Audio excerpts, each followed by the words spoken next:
Le débat africain. Alain Foucault. Je veux porter le football africain au sommet du monde. Ces propos sont ceux du président de la FIFA, la Fédération internationale de football. Même si le continent compte des talents, des joueurs de très haut niveau dans tous les grands clubs du monde, peut-il permettre aux équipes nationales de remporter la Coupe du Monde? Est-ce avec la Ligue qu'il souhaite créer pour réaliser cet objectif qu'il va y parvenir? Et la CAF dans tout cela, que fait-elle? Bonjour et bienvenue à tous ceux qui nous rejoignent seulement maintenant dans la seconde partie du débat africain consacré ce dimanche au bilan et à l'avenir du football. Avec sur ce plateau plusieurs invités. D'abord Constant Omari, président de la Fédération congolaise de football, Congo-Kinshasa bien sûr. Constant Omari est également premier vice-président de la CAF, la Confédération africaine de football. Second invité dans ce studio, Tariq Najeb, le secrétaire général de la Fédération royale marocaine de football. Notre troisième invité est M. Philippe Doucet, journaliste sportif de renom, connaisseur du football africain, que l'on retrouve toutes les semaines sur les antennes de Canal+. Dernier invité et pas des moindres, J. Rémy-Gonon, journaliste sportif que l'on retrouve régulièrement dans Radio Foot International et qui a un site web qui marche plutôt bien. Merci d'être là. Alors, on a terminé la première partie de ce magazine en évoquant justement le fait que qu'est-ce qui peut expliquer qu'on ne remporte jamais de Coupe du Monde. Avant de passer à autre chose, parce que dans cette seconde partie, j'ai envie qu'on soit prospectif, que l'on regarde vers l'avenir. Je vais donner la parole, J. Pas longtemps. Pour vous, c'est quoi l'explication? Pourquoi on ne gagne pas de Coupe du Monde? C'est civilisationnel, comme a dit Constant Omari? Non, il y a un proverbe africain qui dit « Vous ne pouvez pas avoir des moutons sans d'abord construire l'enclos. » Il se trouve que aujourd'hui, les dirigeants africains sont hyper myopes et refusent totalement à se projeter. Parce que si vous ne pouvez pas jardiner, c'est-à-dire vos championnats, votre football, dès le début, si vous ne pouvez pas le biberonner, ça ne peut pas aller. Vous parlé tout de suite des lions indomptables. Vous vous rendez quand même compte que dans les années 80, 82, lorsqu'on rencontre l'Italie, qui devrait être champion du monde, Coupe du Monde Espagne 1982. C'est des joueurs pratiquement qui évoluent au pays.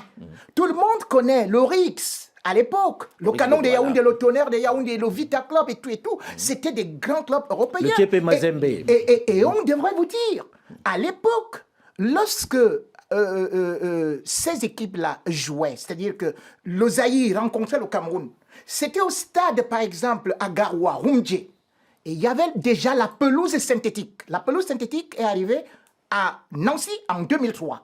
Mais au Cameroun, il y en avait déjà. Et il y en avait à Kinshasa. Donc aujourd'hui, nous nous retrouvons sur des champs de patates. Et on attend que Infantino vienne, comme à l'époque coloniale, nous dire « Attendez, les enfants, je vais vous aider. » On va organiser ça pour vous. Vous n'êtes pas capable de le faire. Donc, je dis qu'aujourd'hui, la réalité, c'est quoi? C'est que nous sommes plongés dans l'amateurisme lourdeau.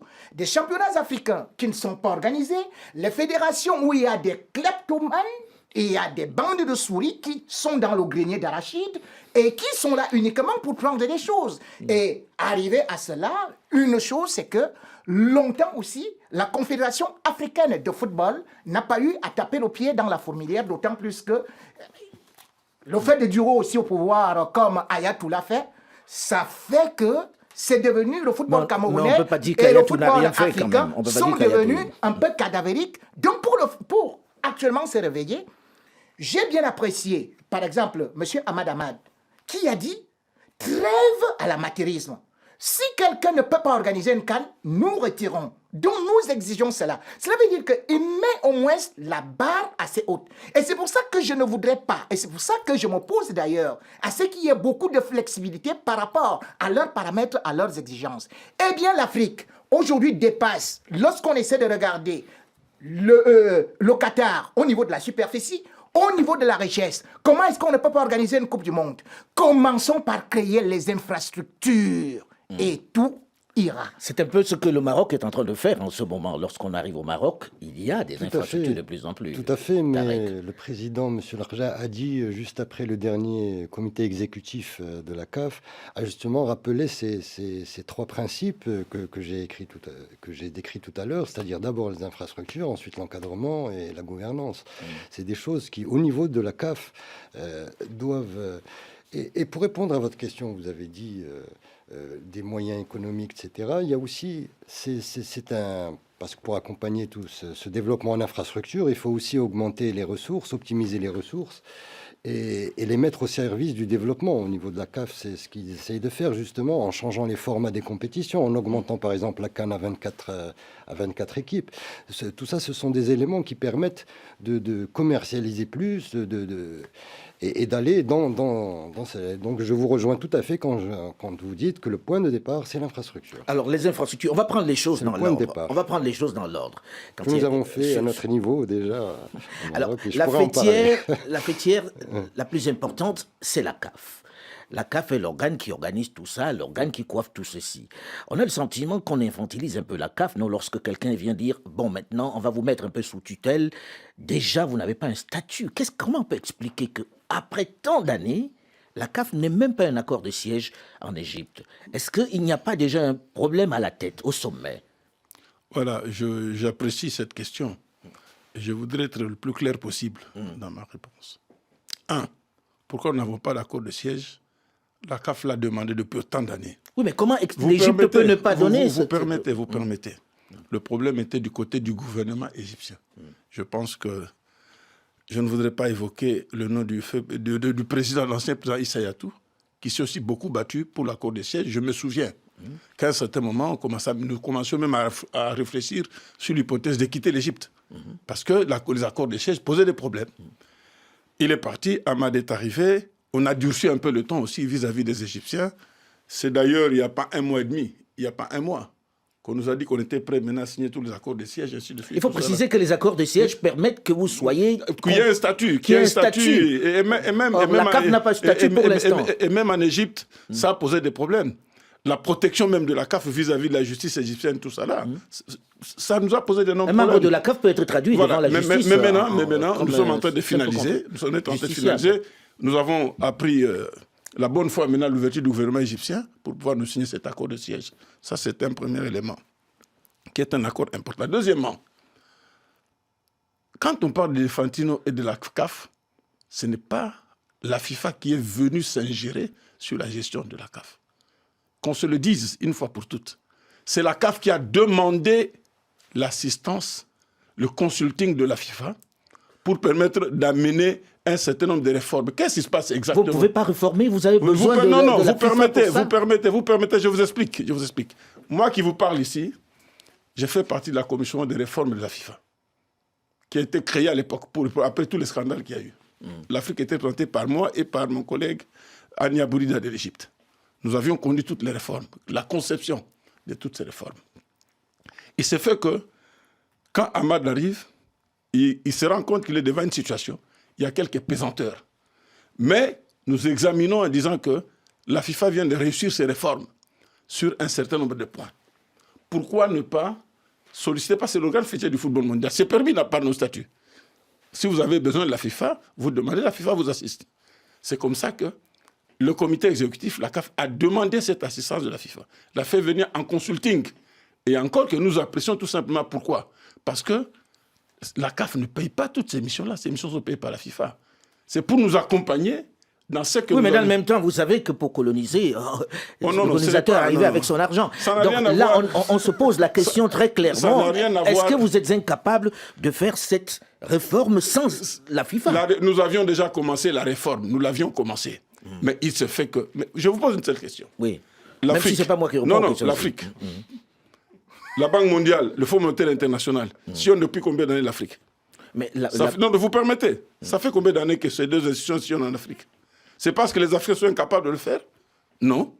On a besoin d'une assistance. Pourquoi se gêner quand on estime que... Les pays n'ont pas besoin de ça. Hein. Je vous dis, le Ghana a dit, on ne veut pas le FMI et tout le reste. C'est justement des pays qui veulent toujours être sous la perfusion financière et sous la rotule et sous la férule, voulais-je dire, de ce qu'on peut dire, l'incapacité à pouvoir se tenir debout, à avoir toujours des béquilles. Quand vous dites que vous avez besoin de l'assistance de la FIFA vous envoie une Africaine. Oui. C'est une Africaine qu'elle vous renvoie. Elle ne vous envoie même pas quelqu'un d'autre. Vous ne pouviez donc pas, dans votre expertise, au regard des compétences intellectuelles de tous les Africains, et vous-même qui êtes au niveau de la CAF, avoir une telle compétence, soit dit en passant, cette dame qui est arrivée n'était pas aussi performante dans le football. C'est arrive à peu près comme un grain de sable dans la machine. C'est Je avec- répondrai après. Je veux vous répondre, mais je ne voulais pas prendre la parole. Mais c'est vrai que vu de Philippe l'extérieur, Doucet. excusez-moi, mais Non. on a l'impression que c'est une sorte de normalisation. Et je pense que d'un point de vue...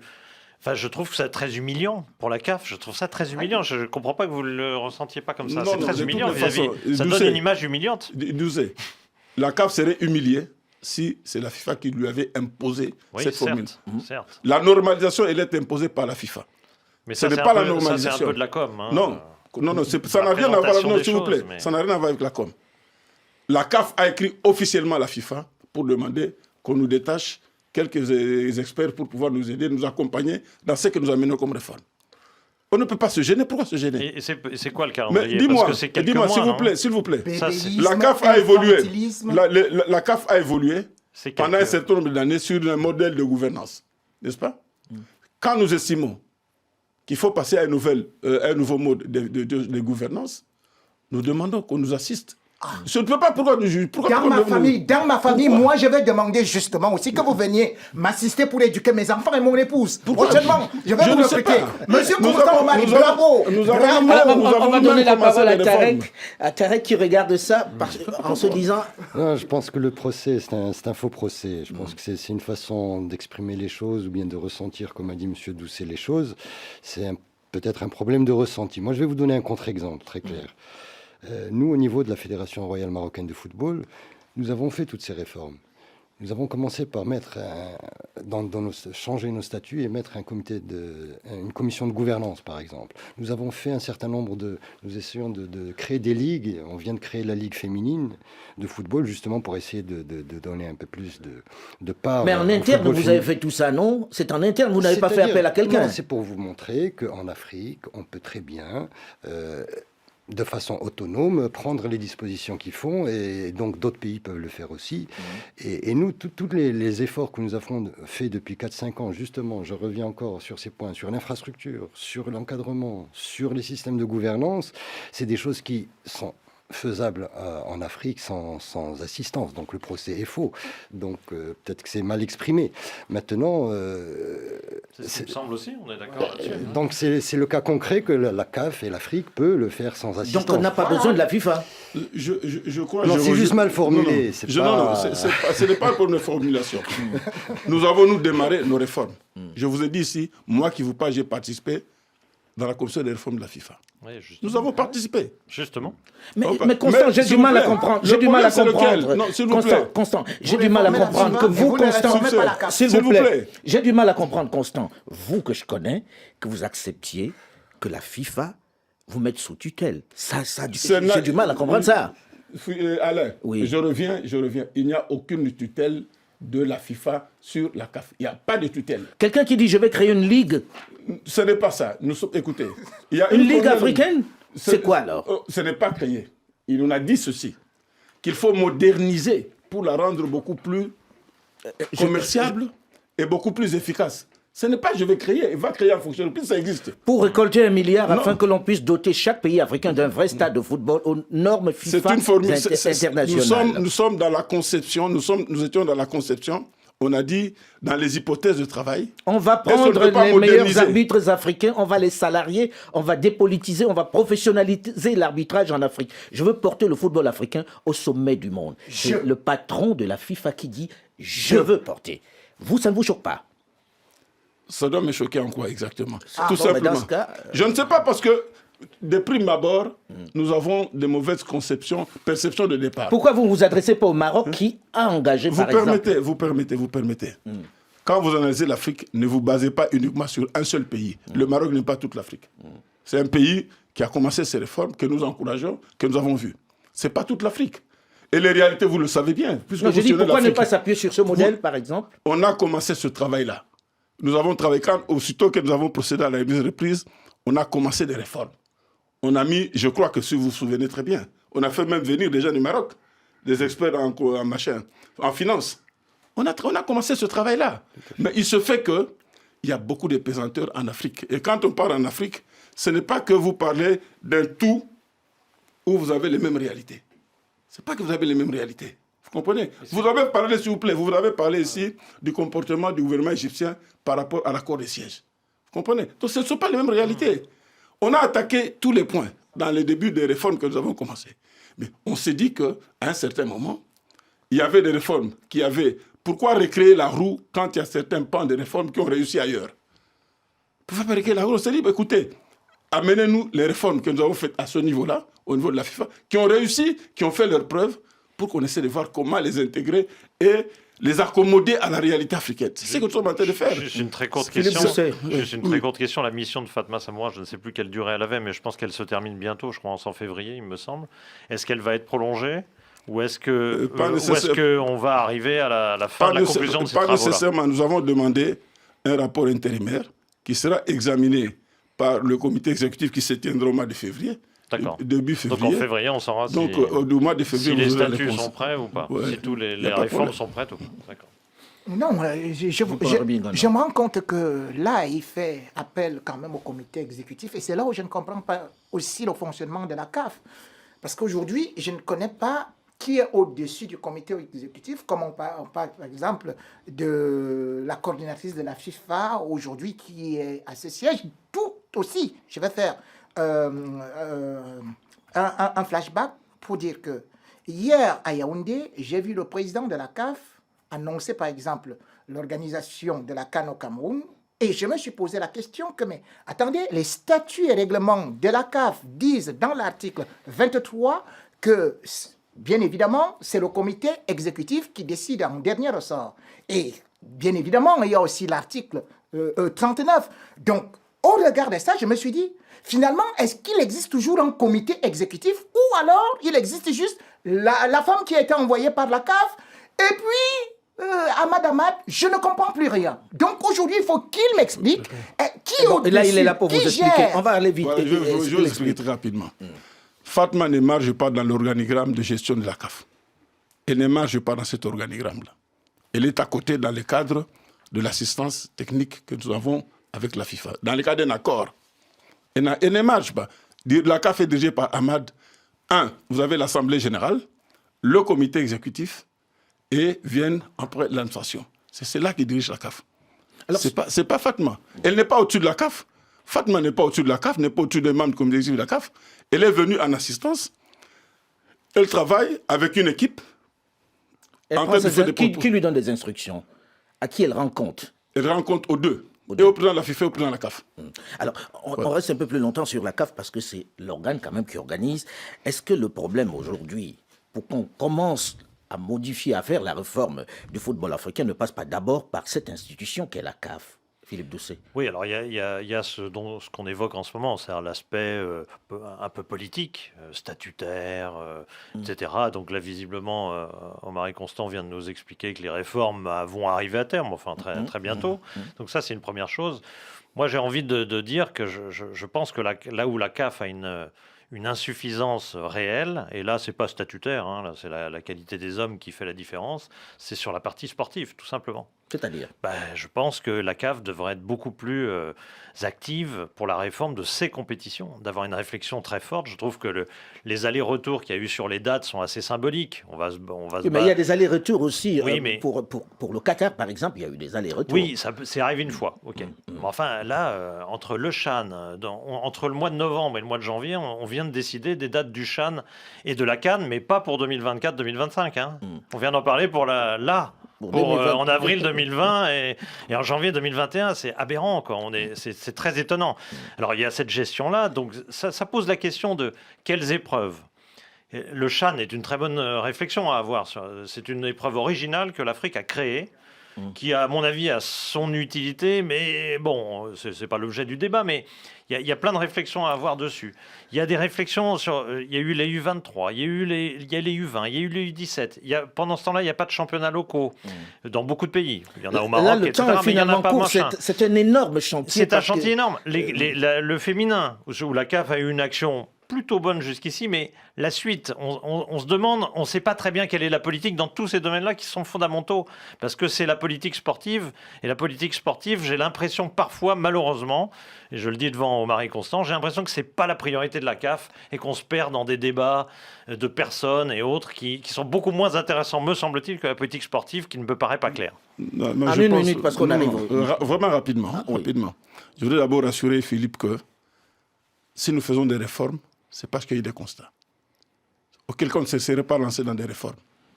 On se lance dans des réformes pour toujours structurer. Ça, c'est un. De deux, le seul cas de changement de date, c'est que nous avions décidé que toutes les CAN aient lieu maintenant au mois de mai et juin. Et le seul cas de figure qu'on a obtenu après cela, c'est le cas du Cameroun, à cause des conditions, bien sûr, climatographiques liées au propre au Cameroun. Ce n'est pas des allers-retours, donc il n'y a pas de politique. S'il vous plaît, s'il vous plaît, est en avril, s'il vous plaît, s'il vous plaît. Le CHAN, c'est la même situation. Le CHAN devait être organisé au mois de mai-juin. Malheureusement, je n'ai vous pas... vous retombez sur la même pluviométrie, puisque c'est le même pays qui organise.